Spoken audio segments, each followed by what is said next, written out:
So today we're back, Fran and Jen, and we're talking about why you need a social media policy. Now, we can tell you from helping small businesses manage social media crises on their channels that almost everybody forgets this step, and it is so important. Social media policy is a set of guidelines for each of your channels and or your entire social media ecosystem if you have more than one channel, in which you overtly state what can and cannot be done on your channels. And it's a whole set of guidelines, okay? And it's the most forgotten thing that small and medium business owners do when they are starting social media, because they're in a hurry to get started, right? And why is it important? So it really helps people keep on topic and keeps them interacting with the purpose of your channels. So, if it's to talk about travel, or if it's to, educate somebody on a nonprofit topic, like getting people to know what your channels are intended for helps to keep them on topic. But also it gives you a guide for decision making. And that makes it a lot easier when, say, their conversation starts to get heated, or somebody gets off topic, or they're veering into a controversial area that is not the purpose of your channel. That can really get things off track.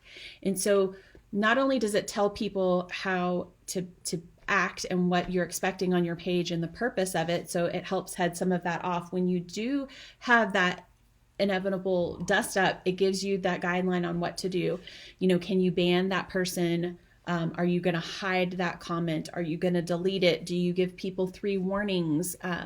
It just really gives you the guide for decision making, and it's all spelled out in your policy, so people aren't going to say, oh, well, you're censoring or you're picking on me. No, it was all laid out of what the purpose was and what would happen if people don't follow by that. Yeah, so an example is, say you're a bakery and you share your daily creations, the cakes you bake, what specials you have going, and people start to talk politics. If your policy says, this is our bakery, and here we just share cakes and fun and coffee. And so if someone starts to talk politics, then you're justified in making those decisions, right? Absolutely. And this really will aid you if things start to devolve into a crisis. In fact, it will save your butt.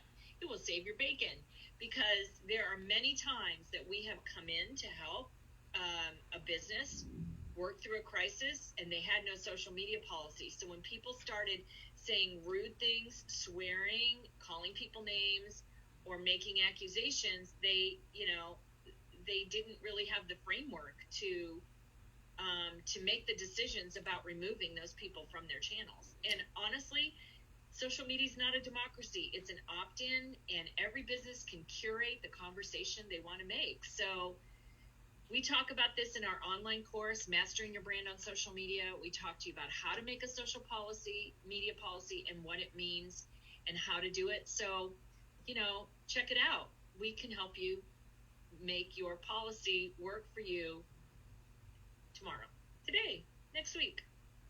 Yep, it'll be great for you. Cool. So let us know if you have questions about social media policies, or if you have one that you would like to share with us that you think is helpful. Have a great day. Cool. Link in the comments.